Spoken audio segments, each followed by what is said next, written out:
welcome back to our show Dreams, Passion and Your Hong Kong Story. Today we have with us someone who's not just an eminent business person, but who's highly regarded in Hong Kong for dedicating his entire life to public service and for the progress of the city of Hong Kong. Let's meet Bernard Chan, President, Asia Financial Holdings and convener of the non-official members of the Executive Council of Government of Hong Kong. Hello, Bernard, and welcome to our show. Hi, how are you? Very good. Thank you so much for giving us the privilege for having you here.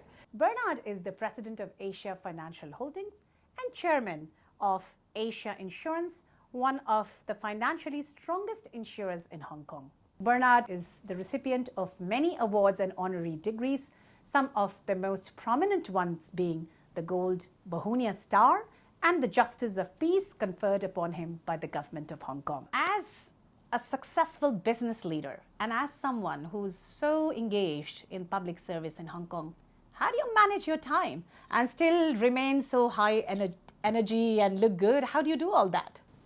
I have to, in fact, I think you should ask my wife about this because I actually find that the most challenging use of my time is between my office. Now, of course, office is further divided into my professional work, my public work, right? These are the two main areas. But between that, then of course, it's my family time. So my wife want to make sure that I spend enough time for my two boys. I have two sons. I actually spend a lot of my time with my family, with my father, with my kids, and making sure that I fulfill my family obligation as well. Okay, so amongst all your business achievements, which one of them is something that makes you super proud? You probably read my CV. I studied studio art in college, so politics was never anywhere close to my radar. So, but by accident, I got into politics, and one thing led to the other. I got into other different public services, and the one that actually turns out probably is probably the best thing ever happened to me is my involvement with the Hong Kong Council of Social Service. Mm-hmm. The Hong Kong Council of Social Service is basically it's like a chamber, but it's not a business chamber. It's a chamber for all the NGOs in Hong Kong, the welfare NGOs. So long story, I've been involved in the organization for 20-some years. I've been the chairperson. I got into politics a year after Hong Kong returned to China. And also around the same time, Hong Kong faced with financial crisis, so we were in deficit. The entire government spending needs to change. So welfare spending somehow have to be cut. So I was there at that same time, and everyone has to look about restructuring. So I think I was quite fortunate that I got involved at a time a change is needed. I saw that there was a complete loss of connection between the NGOs and the business world. The business sector is complaining that money are wasted, spending on all these unnecessary charities, whereas the charities blame the business are always about money. Out of the blue, I came up with an idea. I thought, whoa, we should build a platform to allow the two sectors to work together because they actually do need each other. So I created this platform called the Caring Company campaign. Well, of course, when I first started, I didn't expect that this thing would grow so big. We have 259 companies, corporate company. I just got them together, create this platform, and basically highlighting, what a CSR. So what was your biggest learning from this experience?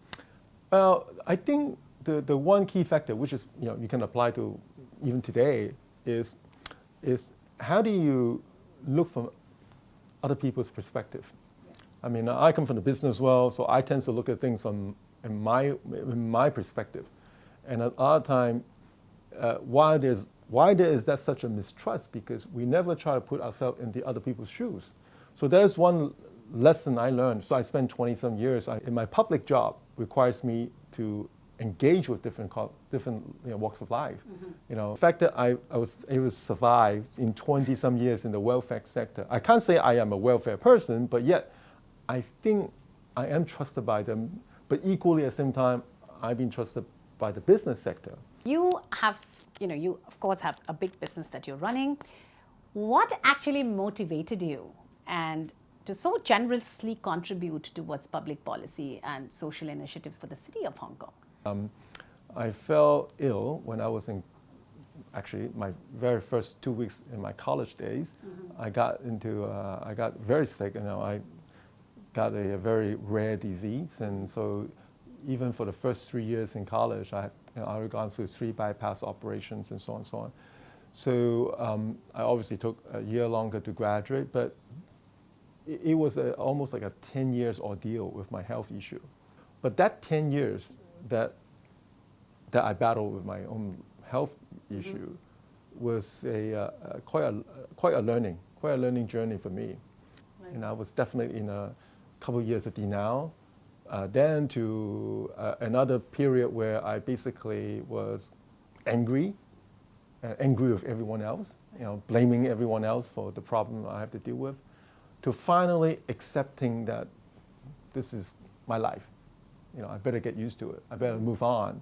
I think once I accepted that, I don't know how I did it, but I somehow managed to get out of that whole denial stage, that I finally accepted who I am and I decided to move on.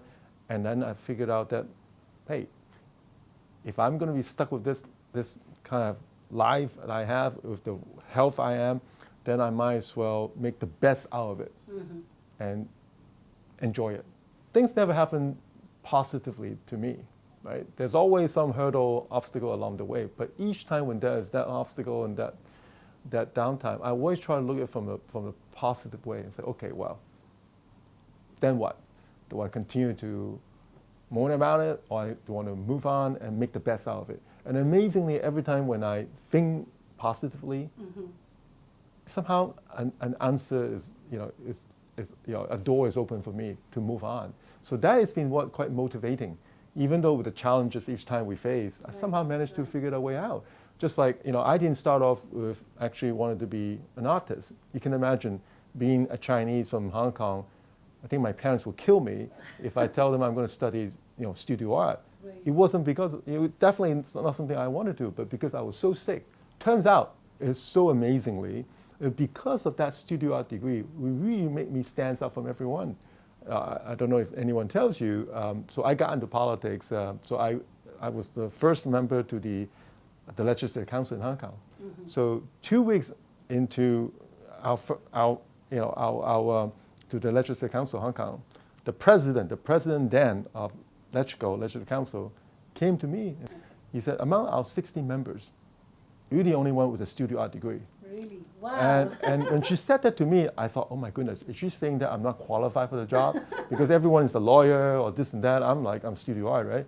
You know what she said? It's like, well, after 150 years of British rule, now Hong Kong people, we have our own Legislative Council. Guess what? We need a new logo for our parliament. So there you are in charge. No, we're not asking you to draw, but you are in charge of that project. Wow. There you are. So the logo, the emblem that you see today was my pig. Almost most of the situation I'm being put in is always about engaging different stakeholders and try to get something done. So for the different initiatives that you are part of, which one do you think is most impactful or has the strongest impact on the future of Hong Kong? In that case, I would go with the waste disposal thing. Why it's important? But what we neglect to look at is the trash that we left behind. Right. Now, I would never even ask that question what happened to the waste that I created every day? Where does it go? Yeah, exactly. Where did they go, right? Because we're just a city. Now, by the way, in the old days, we used to dump across to the other border. Right. Sorry, today the other side is Shenzhen. You cannot dump the trash there. So where do we go? We have three only landfill in Hong Kong. The problem is that that's all you have. And these landfills are filling up fast. In fact, they only had less than just a few years of the lifespan in this landfill. Wow. So when they're filled, what do you do? Now, in other countries, apart from landfill, they use incinerator. You burn them. Right. Very logical solution. But in Hong Kong, same old problem. No neighborhood will agree to have an incinerator built near you. So after months and years and debate back and forth, we finally agreed to build an incinerator in a remote island near Lantau. But that is not yet built yet, okay? It's still under construction. But even with the completion, they can only look after something like 30% of the waste we produce, right, daily.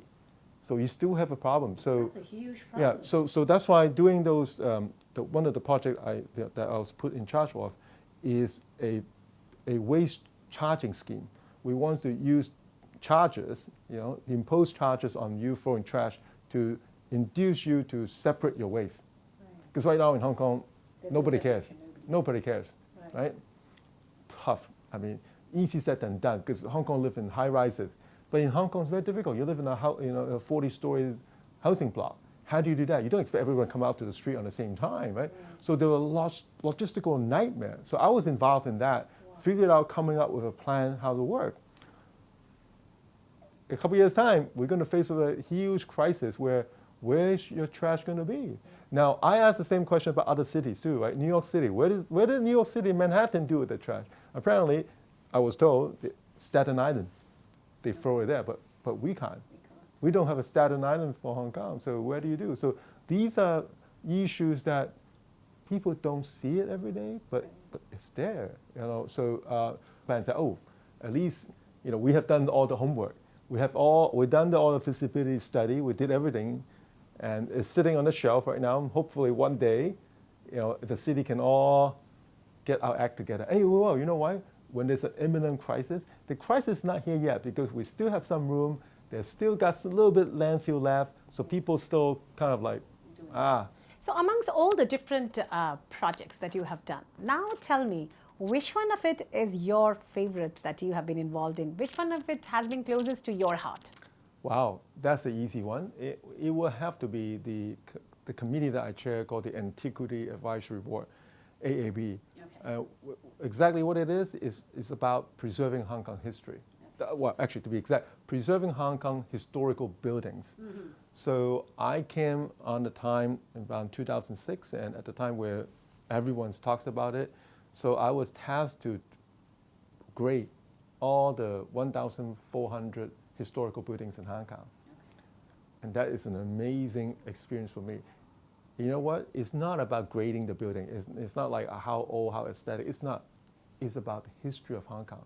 Because I grew up at a time where we learned so little about our own history. We were in the British colonial years, so not a lot our own history were taught at school. So during the 6 years I was involved in grading the buildings in Hong Kong, I got to know about that history because behind each building, there's a history. Yes. And it's about the history of Hong Kong. So it was by far the most enjoyable experience I ever had in any public services. It's in the area called Morrison Hill. Yeah. So I grew up, Morrison Hill? Yeah. So I grew up, I'm talking about 40 some years ago, right? I grew up at the time always referring my school to Morrison Hill. But there's no hill. There's no hill. There's no hill. Even the time when I was a student, Yeah. in the 70s, there was no hill. But you look at this. This picture, this photograph is 1947. And there was a hill? This is the hill. Wow. It has to be that hill. Where else? Right. Because there's no hill today. This has to Sumo. be. Yeah. This has to be because my school is around here. So there is the hill. Morrison Hill. What would you say about Hong Kong from the point of view of economic advancement, of how the city stands today from a financial perspective in today's competitive market? I think the amazing location of Hong Kong being we are at, basically at the gateway to the Greater Bay Area. Mm-hmm. So of course this Greater Bay Area is just a new concept started like a year or 2 years ago. But in fact, it is not new. It's been around. I mean, Hong Kong has always been in such a close proximity to the southern part of China. Now, of course, now with the rise of the middle class in China, 300 million. Right. Of course, not all 300 million are from the Southern, but then, so, still, we're probably talking about 50 million from a region very close to us. The whole entire Greater Bay Area of 70 million. So I think Hong Kong future is definitely not just about Hong Kong. It's the future together with our neighbors. Our future, it's beyond just Hong Kong. We have a market we can access. Okay. So now you are on the board for Pomona College, which happens to be one of the top liberal arts college based in California. And you studied studio art. You specialized in pointillism. Can you tell us a little bit about what exactly is pointillism, and do you still keep that interest alive? Well, because of my illnesses, studio art was available. It was something that I can do off campus, and that's how it all started. It was until my senior year. Upon my senior year, I was physically, for the first time, back on campus. I didn't develop my own, because I didn't develop my own style. So, as in when I graduate, I don't need to produce I don't have a thesis, but I had to produce a project. Okay. So how do I differentiate myself and from my other classmates? There were a total of 7 graduates that year, the following year, an art major. So, and the other 6 classmates of mine, they already have over the years developed their own style, their own portfolio. I have none. Okay. So I thought, okay, then what? Then I realized that all the other 6 have developed something that I can never be as good as they are, right? So I was frantically looking for something of my own. I tried to create my own. And I finally came upon this, dot painting, dots. Nobody's doing dot, let's just do dots. But it wasn't as easy as I thought. So I started with I don't think anybody else copied that. And that's called pointillism? No, pointillism just dot. But it's not about pointillism. Okay. It's what do I use, what medium I use. I use whiteout. You used whiteout. Whiteout. Okay. Like correction of fluid, basically. Right. So I use whiteout to do my dots. Do you have any paintings here? Oh, yes. In the office? Yes. Another room, room, I have all my paintings. I'll show it to you. So, so I created this pointillism with whiteout. So that's my style. Yeah, so I was trying to how to take advantage of the dots and then combine them with... This is hard. Yes. Each dot, oh my God. You got a lot of patience. You're very patient. Got to be a lot of patient. Are you that patient in reality? He trained me to be very patient, that's for sure. So.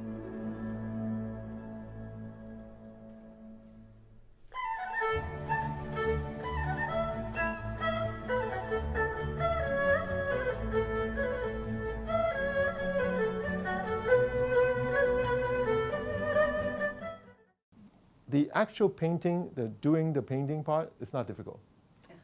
That won't take too much time. It might just take a couple of weeks. What really takes time is come up with the original idea. That could take weeks and months. Right. So no, my very last painting I did probably about 4 or 5 years ago. Right. So I'm now kind of like on demand basis. If I have to do it, okay. Okay. But otherwise, no. So tell me, you did your degree in studio art, in pointillism, and then you ended up becoming such a successful business person. So can you tell our audience, in your opinion, how do you think a liberal arts education is valuable for a person who wants to go into business? First of all, I went to Pomona College, liberal arts college.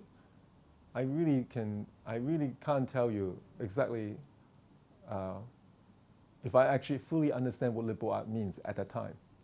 I went there because I thought, it's a good school, liberal arts school. I was like, but I fully don't actually appreciate and understand what that means until I got myself with this art degree of mine.